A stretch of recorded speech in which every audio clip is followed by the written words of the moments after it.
ٹھیک ٹھیک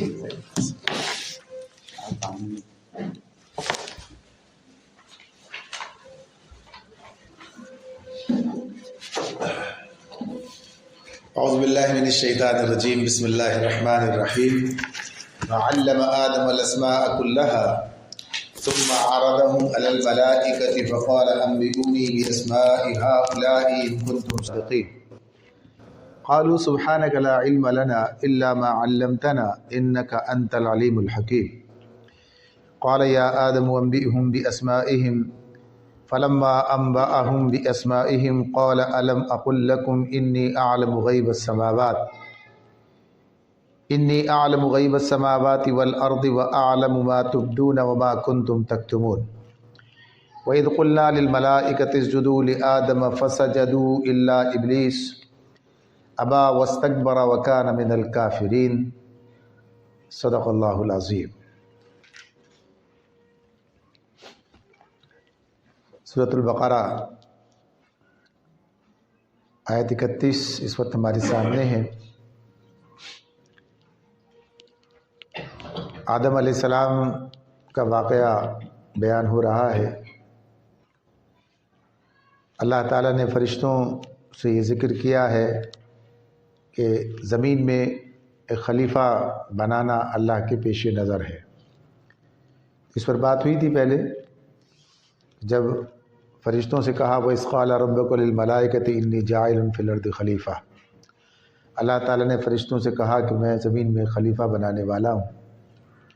تو خلیفہ کے لفظ سے ہی یہ بات ان کی سمجھ میں آ گئی تھی کہ اسے اختیار بھی ملے گا، یا یہ کہ اللہ تعالیٰ نے انہیں بتا دیا ہے، لیکن بظاہر یہاں پر کوئی اس کا قرینہ نہیں ہے۔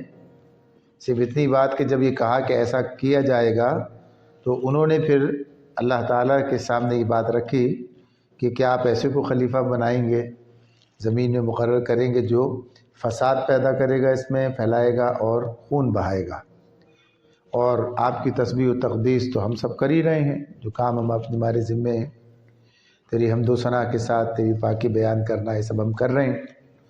تو اللہ تعالیٰ نے اس کا جواب دیا تھا انی اعلم ما لا تعلمون، میں جانتا ہوں جو کچھ تم نہیں جانتے۔ اور ظاہر ہے کہ اللہ کے علم کے حوالے سے کسی دوسرے کے علم پر کوئی موازنہ ہی نہیں ہے کہ کوئی بات ہو۔ ان کے سامنے تو بس اتنی بات آئی کہ یہ خلیفہ بنا رہے ہیں تو پھر تو یہ معاملہ خراب ہو جائے گا۔ ابھی تو معاملہ جتنی مخلوقات ہیں سب بے اختیار، سب کا معاملہ اس اعتبار سے ہے، بس ان کا تکوینی نظام ہے جو چل رہا ہے۔ تو یہاں جب دیا جائے گا اور پھر اس کے بعد ظاہر ہے کہ جب کسی کو ذمہ داری دی جاتی ہے، نیابت ہے، تو پھر اب اسے اختیار بھی ہے اور دوسروں کو اس کے ماتحت کرنا بھی ہے۔ تو یہی بات ہے کہ تمام چیزیں، تمام مخلوقات اس اعتبار سے انسان کے گویا تابع ہی نظر آئیں گی کہ وہ اس سے دوسرے درجے میں ملیں گی۔ کسی سے براہ راست کام لے رہا ہوگا، کوئی اس کا کام کر رہی ہوں گی، یعنی ان کے تابع اس طرح نہ بھی ہوں، لیکن جیسے فرشتے بھی اللہ تعالیٰ نے گویا اب جو بات آگے اس میں آ رہی ہے کہ مسجود جو ان سے سجدہ کرنے کا حکم دیا، تابع انہیں بھی اس کے اندر آ جاتا ہے کہ وہ ہر وہ کام کریں گے کہ جسے اللہ تعالیٰ جب تک اجازت دیتا انسان کرتا ہے تو اس میں رکاوٹ نہیں ڈالیں گے، کوئی کہ اس میں رکاوٹ ڈالنے کے کام نہیں کرنے دیں گے۔ اس لیے کہ فرشتوں کا جو عمل دخل ہے وہ اپنی جگہ پر جو کام ان کے سپرد ہیں، لیکن اپنا کام کرتے رہیں گے جو اللہ تعالیٰ نے ان کے ذمہ لگایا ہے۔ تو غرض یہ کہ یہ ہوا ہے۔ جنوں کی بات ہوتی ہے تو جنوں کا معاملہ بھی یہ ہے کہ جن بھی انسانوں سے اوپر آگے نہیں ہیں، افضل تو بات الگ ہے، لیکن یہ کہا جائے کسی بھی معاملے میں کسی بھی حوالے سے، یہی تو شیطان کا مسئلہ تھا، شیطان جنوں میں سے تھا اور اس نے کہا کہ یہ انہیں بنا رہے ہیں، یہ تو یہ تابع ہی رہیں گے۔ ہمیں یہ بات معلوم ہے، ایک تو یہ بات یہ سامنے آ جاتی ہے کہ اللہ نے رسول جو بنائے وہ انسانوں میں بنائے، یعنی جن جو ہیں وہ نبی اکرم صلی اللہ علیہ وسلم ہی سے ہدایت انہوں نے پائی ہے، یعنی ان کے لیے بھی وہی رسول ہیں، اللہ نے ان کے ذریعے انہیں ہدایت دی ہے، جو سورہ احقاف میں بات آئے گی، سورہ جن میں آئے گی کہ انہوں نے سنا اور سن کے گئے اور جا کر جو ہے پھر اپنے لوگوں کو دعوت دی ہے۔ تو اس اعتبار سے یہ چیز اس میں ہے۔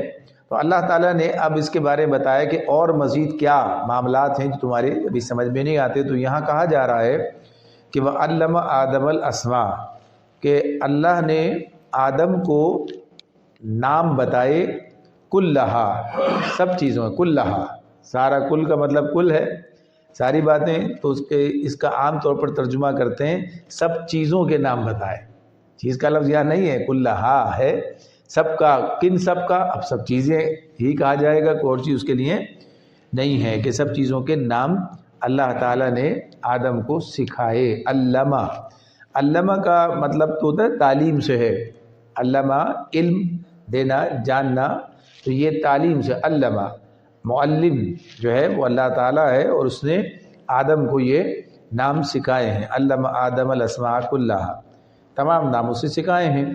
ثم عرضهم علی الملائکہ، پھر انہیں ملائکہ کے سامنے رکھا، پیش کیا۔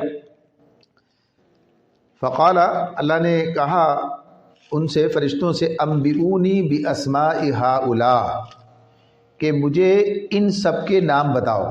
تو پھر وہ کہیں گے ان سب چیزوں کے نام بتاؤ۔ اب یہ جو کہا ہے ثم عرضهم، پھر پیش کیا، تو پیش کرنے کا معاملہ ہے انہی چیزوں کو جن کے بات پوچھنا تھا، انہی کی بات ہوتی ہے۔ آدم کا معاملہ تو اپنی جگہ الگ ہے کہ آدم جو ہیں وہ آگے پھر بات بتائیں گے، تو اس کی کوئی بھی صورت ہو سکتی ہے کہ یہ کہا جائے یا یہ کہا جائے، کسے پیش کیا، کوئی وضاحت اللہ نے نہیں کی ہے۔ تو بہرحال اللہ نے ان سے پوچھا، ان کے نام تم بتاؤ، ان کنتم صادقین، اگر تمہارا خیال درست ہے، اگر تم اپنے اس جو تم نے بات کی ہے اس میں اگر تمہارا یہ صحیح بات ہے، تمہاری سچے ہو تم، تو یہ ان کے نام بتاؤ۔ قالوا، تو انہوں نے کہا، سبحانک لا علم لنا الا ما علمتنا، انہوں نے کہا کہ پاک ہے آپ کی ذات، آپ پاک ہیں، آپ جو ہیں ہر کمزوری سے، آپ کی بات جو ہے، آپ تو ہیں ہی اپنی جگہ ہے، ہمارا معاملہ کیا ہے، لا علم لنا، ہمارے پاس کوئی علم نہیں ہے، الا، سوائے اس کے، ما علمتنا، جو علم آپ نے ہمیں دیا، جو آپ نے ہمیں تعلیم دی، جو علم آپ نے ہمیں سکھایا، جو ہمیں بتایا، اس کے سوا ہم کچھ نہیں جانتے۔ انک انت العلیم الحکیم، اور بے شک آپ ہی علیم ہیں، سب چیزوں کے جاننے والے ہیں اور حکمت والے ہیں، آپ ہی کو سب کچھ پتہ ہے، آپ ہی ہر چیز کی حکمت بھی جانتے ہیں۔ اب یہاں پر جو بات ہو رہی ہے، یہ اتنی بات ہمارے سامنے آ رہی ہے کہ ایک طرف تو اللہ تعالیٰ نے بتایا کہ آدم کو سکھائے، اور پھر فرشتوں کے سامنے پیش کر کے کہا تم بتاؤ۔ اب یہ جو یہاں پر بات ہے کہ اب فرشتے کہہ تو یہی رہے ہیں، بھئی آپ نے ہمیں جو بتایا ہمیں صرف اتنا ہی پتہ ہے، تو اب یہ استدلال کیسے بنے گا، پھر آدم کی فوقیت کیسے بنے گی؟ یعنی آدم، آپ نے مجھے یہ پڑھایا ہے تو مجھے یہ پتہ ہے، ان کو یہ پڑھایا ہے تو ان کو یہ پتہ ہے، یعنی یہ بات بظاہر تو اسی انداز سے ہے۔ تو اس پر عام طور پر مفسرین یہ بات کرتے ہیں کہ آدم کو کسی الگ تنہائی میں، کسی ایسی جگہ جہاں دوسروں کے لیے سیکھنے کا موقع نہیں ہے، ان کو ایسا کوئی وہاں نہیں دیا الگ سے کوئی، بلکہ اس کا موقع سب کے لیے تھا۔ اب یہاں کوئی ایسی بات موجود نہیں ہے، مضمون میں کوئی بات اس طرح کی موجود نہیں ہے، لیکن اب یہ بات ہے تو اب اس کو سمجھنے کی بات ہو رہی کہ بھئی یہ کیسے، کیا بنے گا، کیا مطلب ہوا۔ اچھا، نبی کرم صلی اللہ علیہ وسلم نے کوئی بات بتائی ہوتی ہے، کوئی حدیث ہوتی ہے تو بات ختم ہو جاتی ہے۔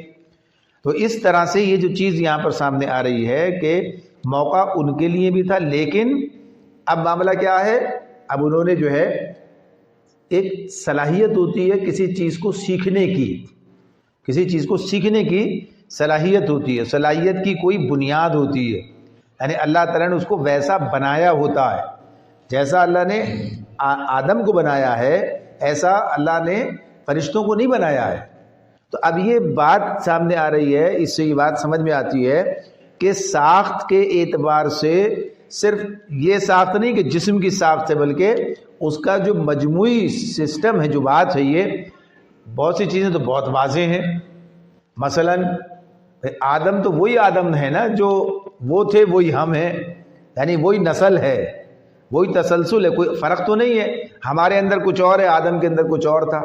آدم کے اندر ہی وہی تھا جو ہمارے اندر ہے، یعنی اختیار کی آزادی، اختیار کا معاملہ، عقل کی وہ بات جس سے سمجھنا چیزوں کو، اس کا سیکھنا، یہ موجود تھی، اس وقت بھی موجود تھی، یعنی جبھی تو آگے چل کے معاملہ خراب ہوا، اگر ہوتی نہیں، فرشتے تو غلطی نہیں کرتے، آدم سے غلطی ہوئی تو غلطی، اس کا مطلب پہلے سے تھی نا یہ بات، یہ ساری یہ معاملہ اس کی باتوں میں آئے، سب کچھ ہوا، تو اس کا مطلب یہی تھا کہ دیکھو آدم ایک الگ چیز ہے، آپ ایک الگ چیز ہیں، یعنی آپ کا معاملہ جو ہے، فرشتوں کا معاملہ جدا ہے آدم سے۔ اللہ ایک ایسی مخلوق پیدا کر رہا ہے، ایک ایسی مخلوق اللہ نے پیدا کی ہے کہ جس سے کچھ اور کام لینا ہے تو اسے کچھ صلاحیتیں بھی اور دینی ہیں، صلاحیتیں بھی اس سے الگ دی گئی ہیں، زیادہ دی گئی ہیں، مختلف نوعیت کے معاملات ہیں۔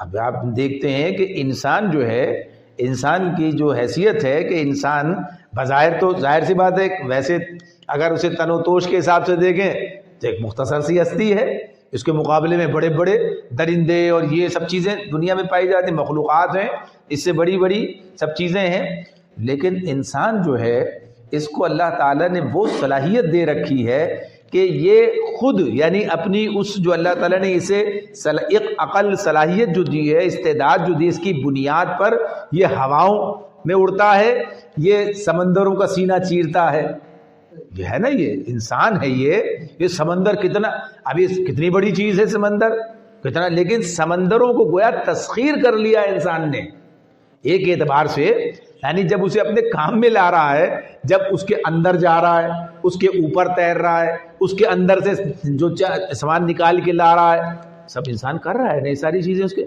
تو یہ کون سی صلاحیت کس نے دی ہے؟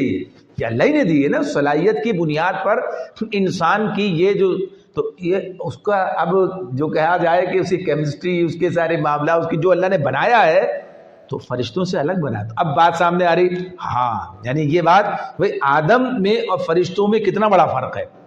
فرشتوں کا معاملہ کیا ہے، وہ جو اللہ نے کام دیا وہ کام کر رہے ہیں، جس کام کا جو علم ان کے پاس جتنا، جس کام کے لیے جو جس کام کے لیے لگا دیا، ہمیں یہ بات پتہ ہے نا کہ اسرافیل علیہ السلام کے ذمہ کیا، سور پھونکنا ہے، یعنی یہ بات ہمیں اس اعتبار سے پتا، اب وہ اس سے متعلق ہی کام ہے، وہ کام ہے ان کا، یا یہ بات ہے کہ جبرائیل علیہ السلام کے ذمہ اللہ تعالیٰ نے یہ کام لگایا ہے، یہ لے کر آتے ہیں، جو عام بات ہے، باقی تو اللہ جانتے ہیں، جو ہمارے سامنے بات ہے، اسرائیل علیہ السلام کے بارے میں پتا ہے کہ وہ جو ملک الموت ہیں صاحب، وہ موت ان کا یہ کام ہے، جس کے ذمہ جو اس کا وہ بس محدود ہے اس سمت میں جس جو اللہ نے لائے، باقی اللہ کی حمد و ثنا سب چیزیں تو اپنی الگ بات ہے یہ، لیکن انسان کا معاملہ جو ہے یہ ہم جہت ہے، یہ ہر طرف ہے، یہ تو یہ بات واضح ہو رہی ہے۔ تو اب یقیناً کوئی ایسی چیز ضرور رہی جس نے تفوق، فوقیت ثابت کی آدم کی فرشتوں پر، کوئی فوقیت کی نا، جبھی تو بات ہوئی،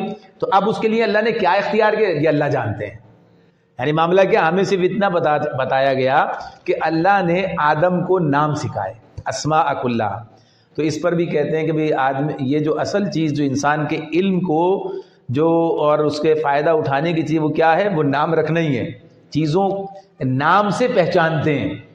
اگر یہ صلاحیت نہ ہو، اگر یہ صلاحیت جو ہے، یہ جو ناموں کی صلاحیت، تو ظاہر سی بات ہے بات آگے بڑھے گی نہیں، چیزوں کا نام رکھا جائے، اس کی کوئی مماثلت ہے، کوئی اس کی بات ہے، تو اس سے چیزیں آگے بڑھ رہی ہیں، وہ علم آگے بڑھ رہا ہے، وہ کام آگے بڑھ رہا ہے، وہ اسی اعتبار سے پھر وہ چیزیں انسان جو ہے آگے اس سے بناتا چلا جاتا ہے، نکالتا چلا جاتا ہے۔ تو یہ ساری صلاحیتیں جو ہیں، تو علم کی بات بتائی کہ اللہ نے آدم کو علم دیا، یعنی اور یہ اسماء کلھا، باقی اور کیا کیا اللہ نے اس کے اندر صلاحیتیں، کیا علم کی کیا کیا نوعیتیں، یہ اللہ تعالیٰ جانتے ہیں۔ تو عام طور پر تو یہ کہ سب چیزوں کے نام، یعنی یہ علم انہیں دے دیا کہ وہ نام رکھنا سیکھتے ہیں، جانتے ہیں۔ پھر اسی میں یہ بات بھی کہی، لیکن یہ بات بڑی مختصر ہے، بڑی خال ہے، یعنی سب نے نہیں کہی، صرف یہ تدبر میں اس کو اس طرح بیان کر دیا گیا کہ یہ بتایا نام سے، ایسے نام یعنی جو ان کی نسل میں ایسے انبیاء، ایسے ایسے لوگ بھی آنے والے ہیں، صرف مفسد نہیں ہوں گے، مصلح بھی ہوں گے یہاں پر۔ تو بہرحال یہاں جو بات اللہ تعالیٰ بتا رہے ہیں وہ تو اسی اعتبار سے ہے کہ اسماء کلھا، ہر ایک کے نام بتائے، سب کے نام اللہ تعالیٰ نے بتائے، تو اس میں فوقیت ثابت کی آدم کی فرشتوں کے مقابلے میں. اور جب فرشتوں سے کہا کہ آپ کو نہیں بتاؤ تو انہوں نے فوراً یہ بات تسلیم کی کہ ہمیں تو بس اتنا ہی پتہ ہے جتنا آپ نے ہمیں بتا دیا ہے. تو یہ اس طرح سے فرشتوں کے ساتھ یہ مکالمہ اللہ کا ہے. یہ بات پہلی بھی ہوئی اب بھی ہوئی کرتے ہیں کہ فرشتوں سے کوئی اعتراض کا معاملہ نہیں ہے. نہ فرشتوں کی کوئی مجال ہے کہ اللہ پر اعتراض کر سکیں, نہ فرشتوں کو کوئی مطمئن کرنا لازم ہے اللہ کے ذمے میں فرشتوں کو مطمئن کیا جائے. یہ اللہ تعالیٰ کا ہمیں گویا کہ یہ طریقہ ہے جو ہمیں ہمارے سامنے آتا ہے. اللہ تعالیٰ کا طریقہ, اللہ تعالیٰ جو ہیں یعنی اپنی مخلوق کے ساتھ جو شفقت کا مہربانی کا معاملہ رکھتے ہیں کہ ان کے اطمینان کی بات بھی کرتے ہیں, یعنی انہیں علم دیتے ہیں. اب ہمیں اللہ تعالیٰ یہ بتاتے ہیں, کوئی کام بتاتے ہیں, ہمیں کوئی بھی کام بتایا, نماز پڑھو, نماز قائم کرو, تو ساتھ ساتھ یہ بتاتے ہیں نماز قائم کرنے کا مقصد کیا ہے, کیوں کرا رہے ہیں آپ سے یہ کام. آپ سے اللہ تعالیٰ ہیں کہہ رہے ہیں بس ختم ہو گئی بات. تو اللہ تعالیٰ نے ایک کام کہا کرو, بس کرنا ہے. اب اس کے بعد اس میں کوئی معاملہ یہ کہ سمجھانا, اس کے بارے میں بتانا, تو یہ اللہ تعالیٰ خود بتا رہے ہیں. اور چونکہ مقصد یہ ہے کہ یہ مقصد بھی حاصل کریں, اور مزید بات یہ تو بتا رہے ہیں, واضح کر رہے ہیں چیزوں کو. تو یہاں بھی چونکہ آدم کے ساتھ اب یہ تعامل معاملات یہ ہونے تھے, فرشتے زمین کا نظام چلا رہے تھے, تو اب آدم کو کام کرے گا, فرشتے اس میں معاون بنیں گے اس سارے معاملات کے اندر جو کام فرشتوں کا ہے, جو کام کر رہے ہیں وہ یہاں پر. تو اب انہیں کوئی اس میں کسی قسم کا کوئی جسے کہا جائے کہ جھجک, کوئی رکاوٹ, کوئی ہیزیٹیشن, کوئی ایسی چیز جو ہے یہ نہیں ہوگی. تو اللہ تعالیٰ خود انہیں بتا رہے ہیں, بتا دیا کہ دیکھو یہ بات ایسے ہے بس, ورنہ اطلاع سے کیا سوال پیدا ہوتا ہے. تو انہوں نے کہا فوراً کہ آپ پاک ہیں, یعنی آپ تو غلطی کر ہی نہیں سکتے, یعنی آپ سے صدور ممکن ہی نہیں ہے, آپ تو سارے سب کچھ جانتے ہیں. تو یہ جو لفظ یہاں پر آیا ہے, کہتے ہیں انک انت العلیم. علیم عالم کے بعد ہے علیم, یعنی عالم تو کوئی بھی ہوتا ہے, لیکن علیم جو ہے وہ سب کچھ جاننے والا ہے, سارا علم. یہ جو علیم ہے فعیل کے وزن پر, جیسے اسی سے شہید ہے, علیم ہے, یعنی جس کے بعد کچھ نہیں ہے. جیسے شاہد ہے گواہی دینے والا, اس کا شہید ہے. تو عالم ہے, علیم ہے, فاعل سے فاعل ہے, تو یہ اسی پر. تو اللہ تعالیٰ کے بارے میں کہ اللہ کا علم جو ہے وہ سب پر محیط ہے, سب چیزیں تو آپ ہی جانتے ہیں, اور آپ ہی حکیم ہیں, اور حکمت جو ہے ساری آپ کو معلوم ہے کہ کیا کام ہونا ہے. اچھا, یہ علیم کے ساتھ حکیم کا اللہ یہ ساتھ لگایا ہے, علیم کے ساتھ حکیم. علم ہو اور حکمت نہ ہو, علم ہو اور حکمت نہ ہو تب بھی کام نہیں چلتا ہے. علم کے ساتھ حکمت لازم ہے, حکمت ضروری ہے. حکمت یعنی کسی بھی چیز کو, کسی کام کو حکیمانہ انداز سے کرنا. حکمت کیا ہوتی ہے؟ حکمت کی اگر ویسے اگر دیکھیں دانش مندی ہے, یعنی چیزوں کو ان کے صحیح محل کے مطابق کرنا ہے. صرف یہ نہیں کہ بس آدمی جانتا ہے تو کر رہا ہے. حکمت کے ساتھ میں کرنا کہ کوئی کام فضول نہیں ہے, بیکار نہیں ہے, عبث نہیں ہے, ہر چیز کا ایک مقصد ہے, اور اس کے پیچھے کوئی حکمت کام کر رہی ہے, کوئی دانشمندی کام کر رہی ہے. اس سے کتنے اور اللہ تعالیٰ نے کیا کیا معاملات آگے لینے ہیں, چلانے ہیں. تو کہا کہ آپ جانتے ہیں, ہمیں نہیں پتہ. فوراً اپنے آپ کو انہوں نے الگ کر لیا, تسلیم کر لیا. تو اللہ تعالیٰ نے اب آدم کو آگے کیا ہے. قالا یا آدم انبئہم باسمائہم. اللہ نے آدم سے کہا کہ اب تم انہیں ان کے نام بتاؤ. آدم کو آگے کیا, آگے کر کے اب آدم نے فلما انبأہم باسمائہم, آدم نے انہیں سب چیزوں کے نام بتا دیے. یہ کام ہوا. اب جب یہ کام ہو گیا, اب یہ کیا چیز ہے؟ یہ تفوق کو ثابت کیا گیا, بروئے کار چیزیں آ گئیں. ویسے تو اللہ کے علم میں ہے ہر چیز. بھائی انسان کیا کرے گا اللہ کو پتہ ہے نا, میں کیا کروں گا, آپ کیا کریں گے, کوئی اور کیا کرے گا. لیکن اللہ تعالیٰ اپنے فیصلے صرف اپنے علم کی بنیاد پہ نہیں کر رہا ہے.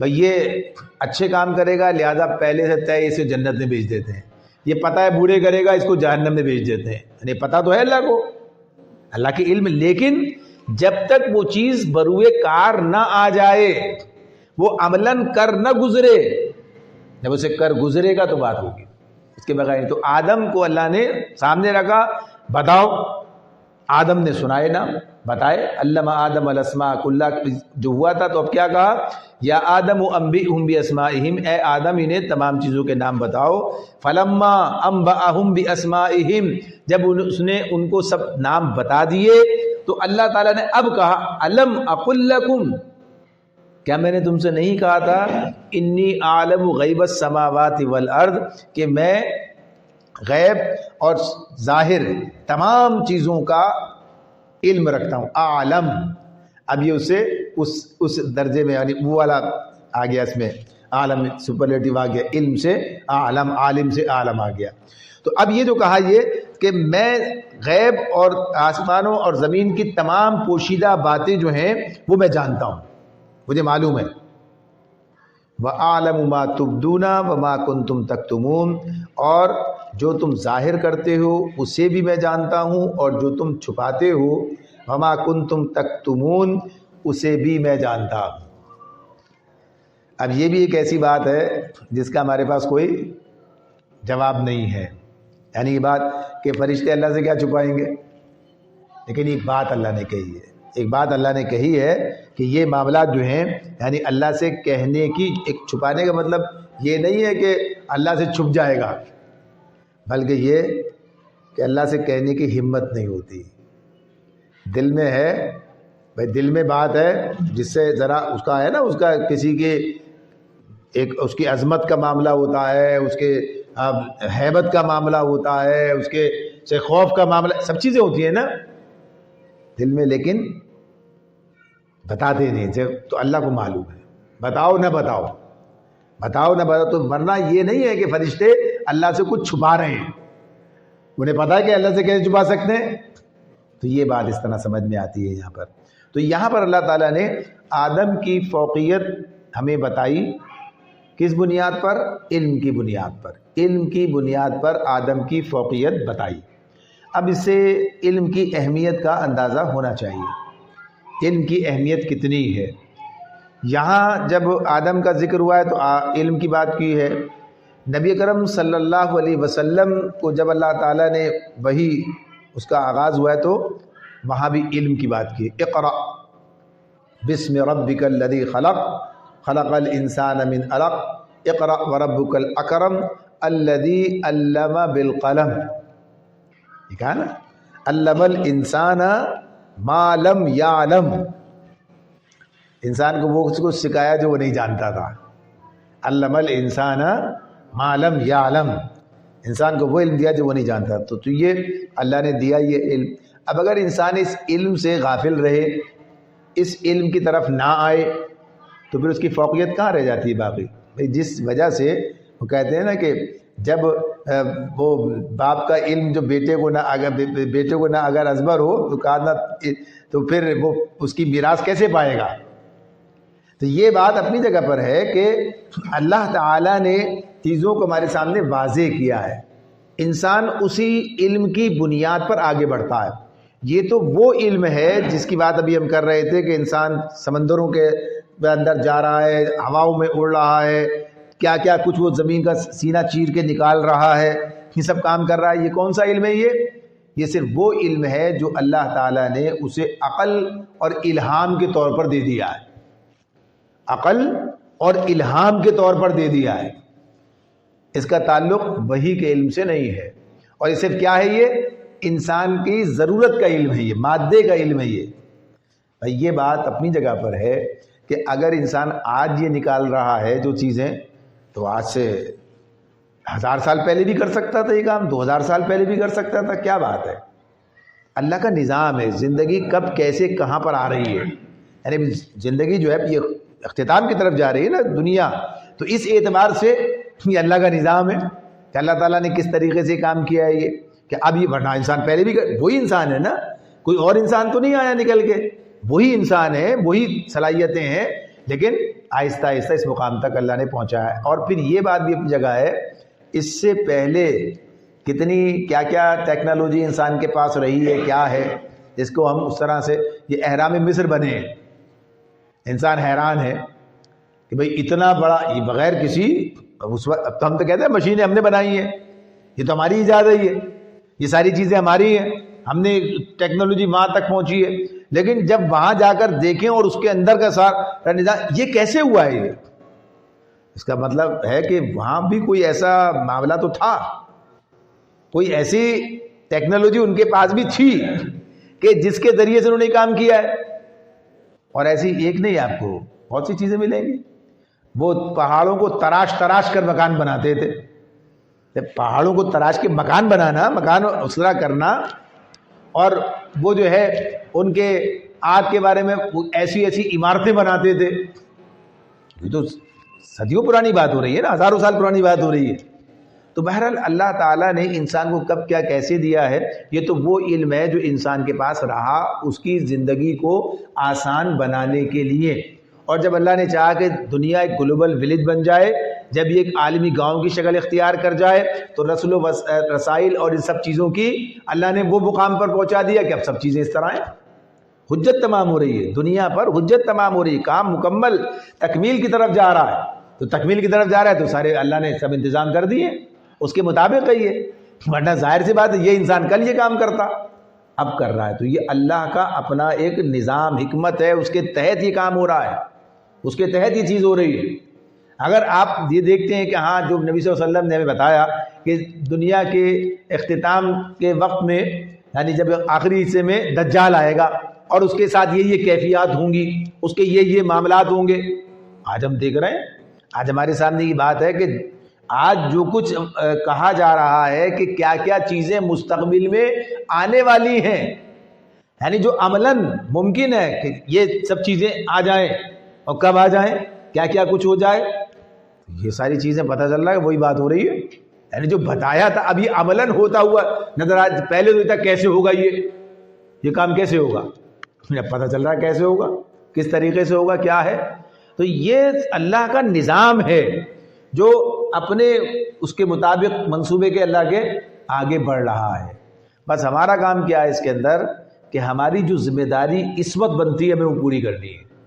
اور اللہ کا نظام تو چل رہا ہے، اس کے تحت یہ چکی چل رہی ہے، یہ کام ہو رہا ہے. نہ ہم اسے روک سکتے ہیں، نہ ہم اسے ٹھہرا کچھ کر سکتے ہیں، اسے بڑا گھٹا کچھ نہیں. اس میں جو ہماری ذمہ داری جو بنتی ہے وہ ہمیں ادا کرنی ہے. اس وقت میری کیا ذمہ داری ہے، یعنی اللہ تعالیٰ کی بات کو سمجھنا، سمجھانا، معاشرے کو اللہ کی طرف بلانا، اور اس وقت کے لیے بھی تیار رہنا. اس اعتبار سے کہ بچے گا کون، عقیدے کے اعتبار سے بچے گا آدمی، عقیدے کے اعتبار سے بچے گا. جو کہا نا کہ سورہ کہف پڑھنے کی بات، اسی بات آ گئی دجال کی. تو کیا چیز ہے اس کے اندر، اللہ کی قدرت کا کرشمہ ہے، اس کی بات ہے کہ کیسے اللہ تعالیٰ سارا نظام چلاتا ہے.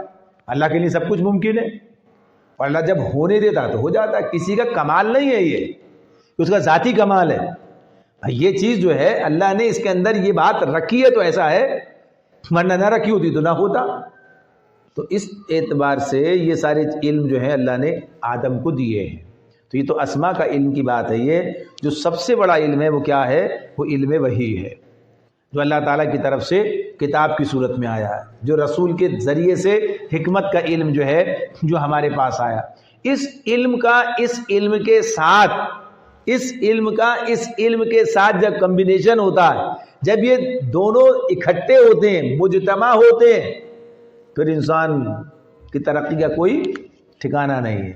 جب یہ اکٹھے ہو جائیں، اور اگر یہ اکٹھے نہ ہوں تو اور خالی آدمی اسی علم کے اوپر رہے تو انسان شیطان بن جاتا ہے، انسان شیطان بن جاتا ہے. اور جب یہ علم اس کے ساتھ آ جاتا ہے تو پھر وہ اپنی صحیح اس پر رہتا ہے. اسے پتہ ہے کہ یہ اللہ نے جو مجھے صلاحیتیں دی ہیں، جو مجھے یہ اللہ نے استعداد دی ہے، یہ بطور آزمائش کے اس کا یہ معاملہ ہے. تو یہ علم اگر موجود ہے تو یہی بتایا جا رہا ہے کہ ہم نے آدم کو علم دیا ہے، ہم نے آدم کو علم دیا جس کے مطابق یہ دنیا کو برتنے کا کام کر سکے گا، دنیا کا نظام چلانے کا کام یہ کر سکے گا. لا علمی کے اندر اسے پیدا نہیں کیا ہے. تو یہ انسان کی جہالت ہے کہ جس کی وجہ سے اس نے دنیا کا نظام بگاڑا ہے. مرنا جب اس علم کے مطابق معاملات آگے لے کے چلتے ہیں تو جب یہ رہا تو ہم دیکھتے ہیں کہ دنیا میں امن بھی رہا، دنیا میں عدل بھی رہا، دنیا کے اندر سکون بھی رہا، سب کچھ رہا۔ اس کی مثال ہمارے پاس تو صحابہ کا دور ہے، صحابہ کے بعد کے ادوار ہیں، جب اسلام غالب رہا تو دنیا کے اندر، اور اس کا معاملہ بھی صرف اتنا نہیں ہے کہ مسلمانوں کی بات ہو، بلکہ ان کے تحت رہنے والے غیر مسلموں کی بات بھی ایسی ہے، ان کے تحت رہنے والے غیر مسلموں کی بات ایسی ہے۔ آج ہم دیکھتے ہیں کہ آج دنیا کی جو سپر طاقتیں آج ہیں دنیاوی اعتبار سے، ان سے لوگوں کو کتنے تکلیف ہیں، کیا کیا وہ کرتے ہیں، کیا کیا گویا غلام بنا کے رکھا ہے۔ مسلمانوں کے بارے میں اتنی بڑی تاریخ ہے، کوئی ایسا نہیں کہ 2-4 سال کی بات ہے، 200-400 سال کی بات بھی نہیں ہے۔ یعنی ہم دیکھیں جو مسلمانوں کے عروج کا، یہ تو 300-400 سال سے ہمارا یہ حال ہوا، یعنی اس سے پہلے کا جو دور ہے، جو حالات ہیں، اگر اس کو دیکھتے ہیں تو پتہ چلتا ہے کہ مسلمانوں نے کس پر ظلم کیا ہے، یعنی کس قوم کو اس اعتبار سے غلام بنا کے رکھا ہے، کوئی نہیں ملے گا۔ یعنی کوئی ان کے اس پر جو ہے یہ کوئی جھوٹ بولنے کی کوشش بھی کی تو نہیں چلی ہے، جھوٹ بولنے کی کوششیں بھی کی ہیں تو نہیں چلی ہیں۔ خود اس ہندوستان میں جہاں یہ 800-1000 سال مسلمان رہے، ہندوؤں کو دیکھو پھر بھی اکثریت حاصل رہی، ہندو پھر بھی اکثریت میں رہے، اسی لیے کہ ان کے اوپر کوئی جبر نہیں تھا، کوئی معاملہ ان کے ساتھ نہیں تھا، کوئی ان کے ساتھ جو ہے ظلم کا معاملہ نہیں تھا، اور اسی اعتبار سے جب وہ انہیں سارے مواقع حاصل تھے، سب چیزیں موجود تھیں۔ اور یہ بات بھی اپنی جگہ پر ہے کہ بر صغیر میں جب ہندوؤں کا انگریزوں کے آ جانے کے بعد آزادی کی تحریکیں چلی ہیں، کوئی ایک تحریک بتائیے جو اس دور میں چلی ہو مسلمانوں کے خلاف؟ جب بھی تو ایک اعتبار سے تو غلامی ہے نا، مسلمان حکمران ہے، لیکن پتہ ہے کہ بہت اچھا برابر کے معاملات چل رہے ہیں، برابر کے معاملات چل رہے ہیں، اور بعض جگہ تو جا کے بہت خراب ترین صورتحال بھی، جیسے اکبر کا زمانہ ہے، وہ تو اصلاحات کی ہیں، پھر مسلمانوں نے خود اٹھ کے یہ جو ہے اس معاملات کو جو ہے مجدد علی ثانی نے سب کام کیا ہی ہے۔ تو غرض یہ کہ یہ تو اپنی جگہ پر ہے کہ جب اسلام کی بات ہوتی ہے تو دنیا کے اندر امن کی بات ہی ہوتی ہے، اور اس کی وجہ کیا ہے؟ اس کی وجہ اللہ کا وہ علم ہے، اللہ کی طرف سے وحی کا وہ سلسلہ ہے جس پر مسلمان عامل ہوتے ہیں، لیکن جب وہ چھوڑ دیتے ہیں تو خود مغلوب ہو جاتے ہیں، جیسے آج ہم ہیں۔ تو اللہ تعالیٰ نے یہ بات بتائی ان سے، اور پھر اس کے بعد کہا وَإِذْ قُلْنَا لِلْمَلَائِكَةِ، اللہ نے فرشتوں سے کہا کہ ہم نے فرشتوں سے کہا کہ سجدہ کرو آدم کو، فَسَجَدُوا، سب نے سجدہ کیا، الا ابلیس، سوائے ابلیس کے، ابلیس نے سجدہ نہیں کیا۔ اچھا، اب یہ جو بات یہاں پر ہے، یہ جو بات اس میں سجدہ کرنے کی، اس کا سجدے کا مطلب ہوتا ہے جھکنا، سجدے کا مطلب ہے جھکنا، جھک جاؤ، سب جھک گئے۔ اب اس جھکنے کی کیا کیفیت تھی؟ ایک تو بات یہ کہی گئی کہ تابع کر دیا، یعنی اب اس کے تابع کر دیا کہ اب جو آدم کے معاملات جس طرح چاہے گا دنیا کا نظام چلائے گا، آپ رکاوٹ نہیں بنیں گے۔ یعنی فرشتے جو اس کام کے اندر دنیا کا نظام چلانے میں ان کی جو ذمہ داریاں ہیں، تو اس کے تحت جیسا چاہیں کرنے، جب تک ہم اسے موقع ہم نے دے رکھا ہے، تو تابع کی بات۔ دوسری بات یہ کہ عملاً بھی کوئی ایسی شکل اختیار کی گئی کہ عملاً سجدہ سر جھکا کے، یعنی وہ جس طرح سجدہ کیا اس طرح، یعنی کوئی بھی شکل اس کی بنائی گئی کہ عملاً کرایا گیا، تو یہ بات بھی ہے۔ تو ویسے تو یہی کہا کہ جھک جاؤ، اور کس بعد نے اس کا ترجمہ کیا اسی طرح سے کہ سجدے میں گر جاؤ، اس کے سامنے گر جاؤ۔ مفتی شفیع صاحب نے اس کا ترجمہ اسی طرح سے کیا کہ اس کے سامنے گر جانا، گر جاؤ، سب گر گئے، یعنی سجدہ کیا، عملاً سجدہ کیا۔ دیکھیے بنیادی طور پر یہ جو معاملہ ہے اس اعتبار سے ہے کہ یہ جو کچھ قیام کیا جا رہا ہے، جو کام کیا گیا ہے، یہ عالم بالا اس جگہ کا معاملہ، یہاں کا دنیا کا معاملہ نہیں ہے، دنیا کا معاملہ نہیں ہے۔ اور بات کیا ہے؟ بات یہ ہو رہی ہے کہ فرشتوں نے آدم کو سجدہ کیا ہے، فرشتوں نے آدم کو سجدہ کیا، آدم نے کسی کو سجدہ نہیں کیا ہے۔ آدم کو سجدہ منع ہے نا، آدم کسی کو سجدہ نہیں کرے گا سوائے اللہ تعالیٰ کے۔ آدم کا یہ تو فرشتوں کی بات، اگر جیسی بھی جو بھی رہا، لیکن بات کس کی ہے؟ وہ فرشتوں کی ہے، آدم کی نہیں ہے۔ تو آدم اس سے کوئی استدلال نہیں کر سکتا کہ اس سے کرایا تھا، تمہیں کرایا تھا بھائی، تمہیں یہ موقع، تمہیں یہ اللہ نے عظمت دی. اب فرشتوں سے برتر مخلوق کوئی نہیں ہے، تو اگر اپنی جیسے آدم کو سجدہ کرو تو کوئی جواز نہیں ہے، اور تم سے برتر کوئی مخلوق نہیں ہے. تو یہ سارا معاملہ جو ہے، تو بہرحال اللہ تعالیٰ نے یہ بات یہاں پر ہمارے سامنے آتی ہے. سجدے کی ایک گفتگو آ جائے گی جب یوسف علیہ السلام کے بھائیوں نے سجدہ کیا، تو وہ اصل لفظ تو جھکنا ہی ہے، لیکن یہ اس کی کیا شکل تھی اللہ میں، تو یہ فرشتوں کا آدم کے ساتھ معاملہ ہے، آدم کا آدم کے ساتھ نہیں ہے. ورنہ تو اگر سجدے ہوتے تو نبی صلی اللہ علیہ وسلم وہ کر رہے ہوتے لوگ. تو بہرحال یہاں جو بات ہے یہ، تو جب سجدہ کیا تو ابلیس نے نہیں کیا، الا ابلیس، سوائے ابلیس کے، سوائے ابلیس کے، ابلیس نے سجدہ نہیں کیا. اب یہ جو ابلیس کون ہے؟ یہ ابلیس کا مطلب، اس کا ترجمہ ہوتا ہے انتہائی مایوس. ابلیس کا مطلب ہے انتہائی مایوس. اسی کو شیطان کہتے ہیں، اسی کو شیطان کہتے ہیں. تو ابلیس شیطان ہے. اور یہ کون ہے؟ یہ فرشتہ نہیں ہے، یہ جن ہے. اس کی تفصیل قرآن بیان کرتا ہے کہ یہ جنوں میں سے تھا. فرشتوں کے پاس تو وہ چیز ہی نہیں ہے، وہ بات ہی نہیں، اختیار کریں نہ کریں. آدم انسان اور جنوں کے پاس ہے، انہی کی آزمائش کا معاملہ بھی ہے. تو اس اعتبار سے یہ معاملہ کہ ابلیس جو ہے جنوں میں سے تھا، اس لیے انکار کر دیا، کہ انکار کرنے کی اس کے پاس استطاعت یعنی یہ تھی کہ کر سکتا تھا. اس کو اللہ نے یہ دے رکھا تھا کہ ہاں چاہو تو کرو، چاہو تو نہ کرو. تو اس نے انکار کیا، ابلیس نے نہیں کیا. اور وجہ کیا ہوئی اللہ تعالیٰ خود اس مقام پر بتا رہے ہیں. اچھا، یہ سورہ اعراف میں جب یہ مضمون آئے گا تو زیادہ واضح ہو کر آئے گا. سورہ اعراف میں یہاں تو ابھی صرف اتنی بات اللہ نے بتائی کہ آدم کو بطور خلیفہ کے بھیجا ہے اور اس کو علم کی بنیاد پر فوقیت دی ہے.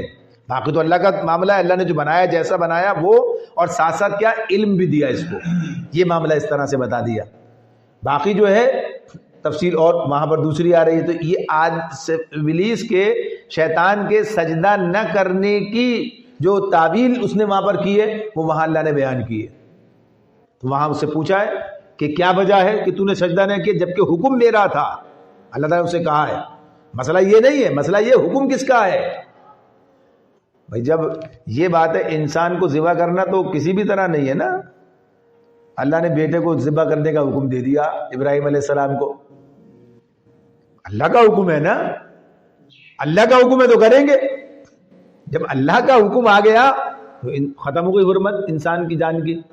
جب اللہ تعالیٰ کا حکم ہے کہ کوئی قتل کرے تو بدلے میں قتل کر دو، ختم. اللہ کا حکم ہے نا.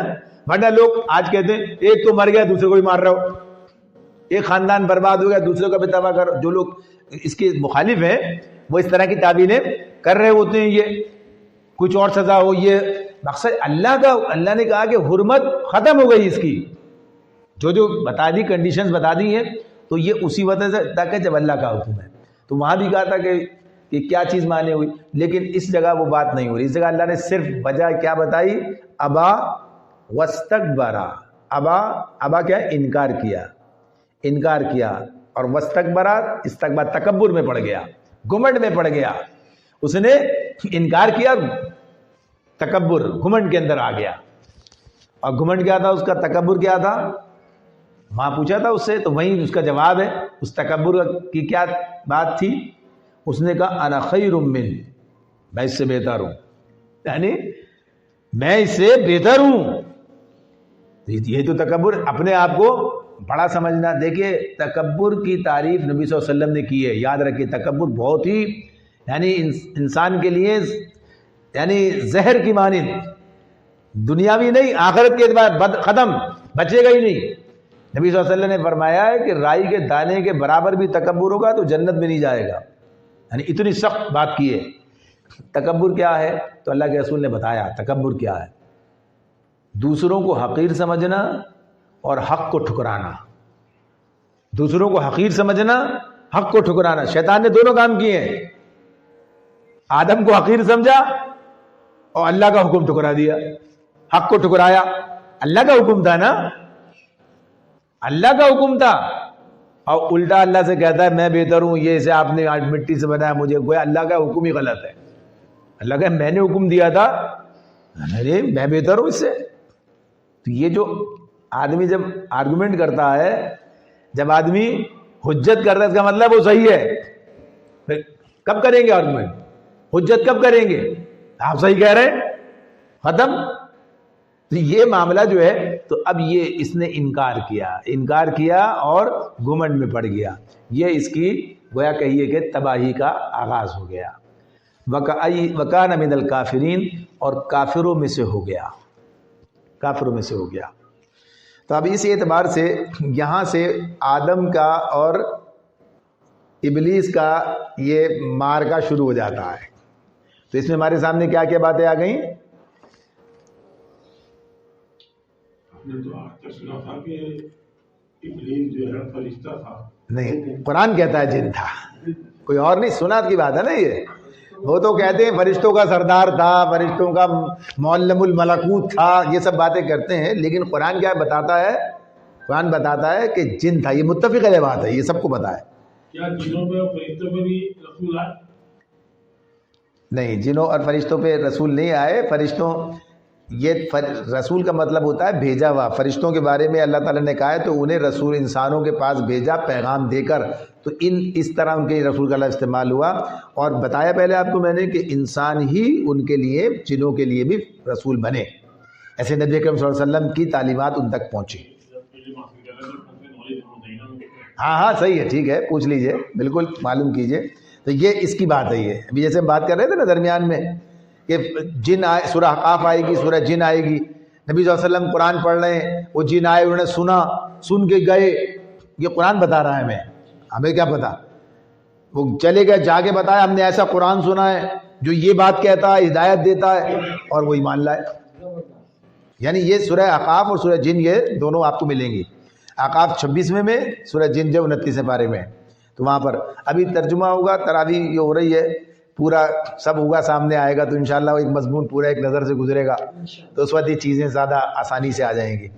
تو غرض یہ کہ جو بات آج کی ہمارے سامنے رہی، نمبر ایک بات تو یہ ہو گئی کہ اللہ تعالیٰ نے فرشتوں کو یہ بات بتائی کہ یہ کام ہم کرنے جا رہے ہیں. اور یہ بات کہ آدم کو فوقیت جو دی گئی ہے اور جو کام ذمہ داری دی گئی ہے، تو اس ذمہ داری کی صلاحیت بھی دی گئی ہے.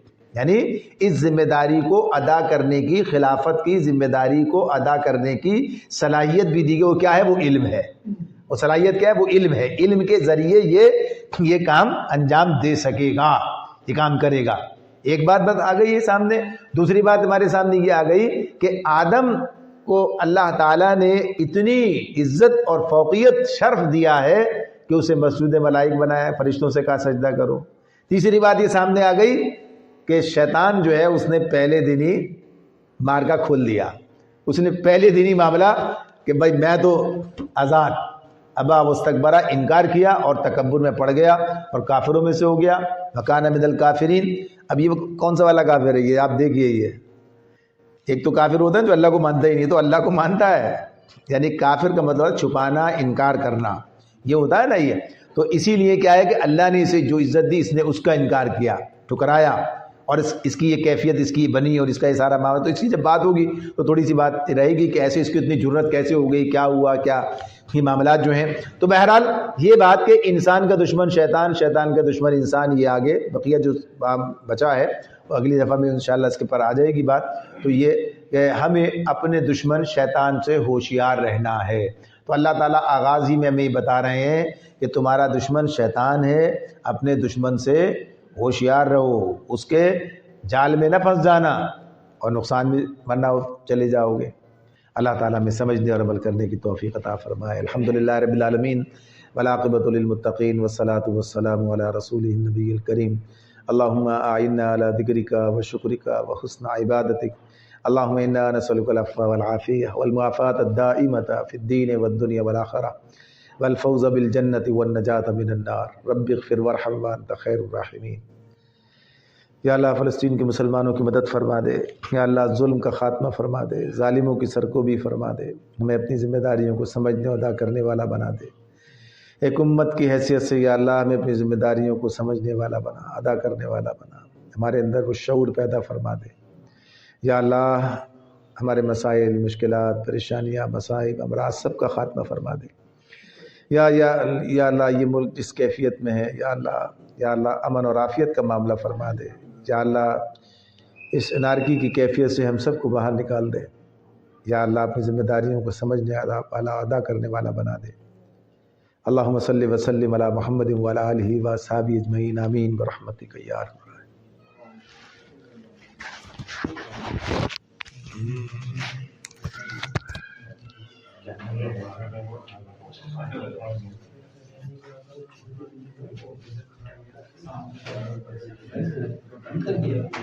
اچھا ظاہر صاحب، یہ جو ابھی آپ بتا رہے تھے کہ فرشتے ہیں